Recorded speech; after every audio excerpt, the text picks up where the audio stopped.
के लिए joint company बनानी चाहिए जिसमें 50% शेयर उद्योगपति के हो और जमीन का हिस्सा किसान का हो और किसान को 50% शेयर हो तो किसान सह उद्योगपति बनेगा।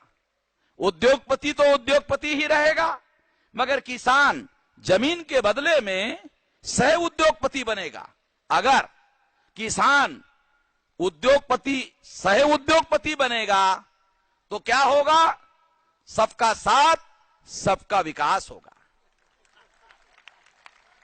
क्या होगा? सबका साथ सबका विकास होगा। नरेंद्र मोदी बातें बहुत बड़ी बड़ी करता है, बड़ी बड़ी बातें करता है। सबका साथ सबका विकास, किसान को भूमिहीन बनाएगा, किसान को बेरोजगार बनाएगा, किसान मजदूर को विस्थापित कर देगा, अपने गांव घर से बेदखल कर देगा, बोलेगा ये विकास हो गया है, ये उसका विकास हो गया है। पूछो कैसे विकास हो गया? बोले अपने गांव में रहता था, इसी गांव में मरता था, इसलिए विकास नहीं होता था। अभी ये 50-100 किलोमीटर दूर मरेगा, विकास हो जाएगा। 100 किलोमीटर दूर जाके मरेगा तो इसका विकास हो जाएगा। तो ये जो धोखाधड़ी की बातें हैं, सबका साथ, वास्तव में सबका विकास यदि नरेंद्र मोदी चाहता है या प्रधानमंत्री चाहता है तो वो किसान की जमीन को हम देने के लिए तैयार है, मगर किसान की जमीन उद्योगपति का पैसा ज्वाइंट उपक्रम बनाना होगा और किसान को सह उद्योगपति बनाना होगा। जब किसान सह उद्योगपति बनेगा तो किसान का बेटे को एमबीए पढ़ने के लिए अमेरिका और यूरोप में कंपनी को भेजना होगा और वो एमबीए पढ़कर जब वो वापस आएगा तो बोर्ड ऑफ डायरेक्टर में किसान का प्रतिनिधि वो एमबीए बनकर रहेगा।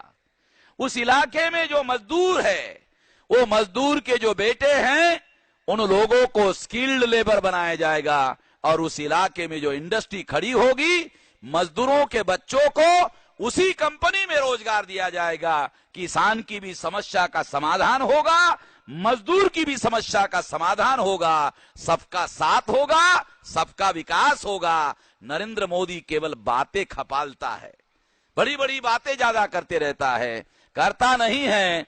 क्यों नहीं करता है? क्योंकि नरेंद्र मोदी वास्तविक प्रधानमंत्री नहीं है।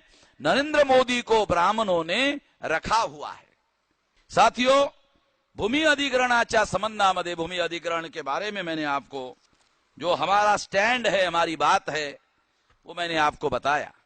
और हम लोगों को इस देश में अवसर मिलेगा तो हम लोग जैसा नरेंद्र मोदी से चाहते हैं वैसा अगर हमको अवसर मिला तो 72 घंटे में लागू करेंगे, ज्यादा समय नहीं लगाएंगे।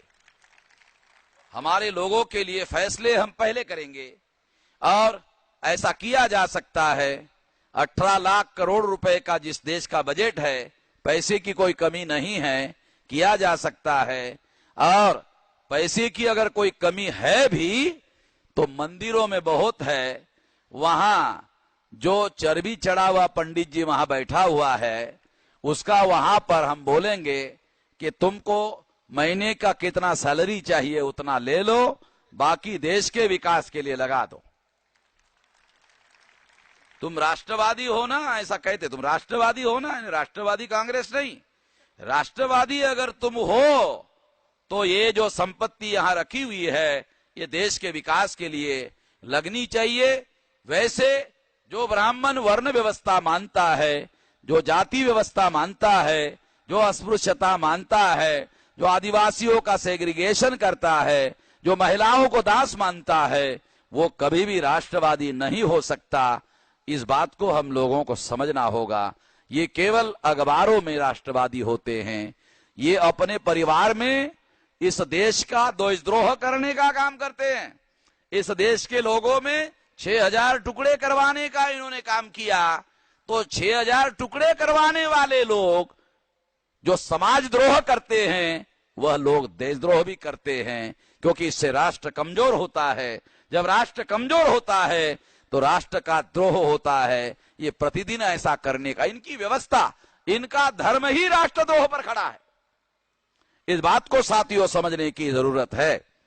और अगर किसी ब्राह्मण को एतराज है कि उनका ब्राह्मण धर्म ही राष्ट्रद्रोह पर खड़ा है, अगर किसी ब्राह्मण को एतराज है तो मेरे खिलाफ में केस दायर करो तो फिर देखता हूं हाई कोर्ट सुप्रीम कोर्ट में कैसा है, वहां प्रमाणित कर दूंगा डॉक्यूमेंट्री एविडेंस के आधार पर कि कैसा तुम्हारा धर्म जो है 6000 जाति के टुकड़ों में समाज और लोगों को विभाजित करने वाला षड्यंत्र करते हो और देशभक्त बन जाते हो।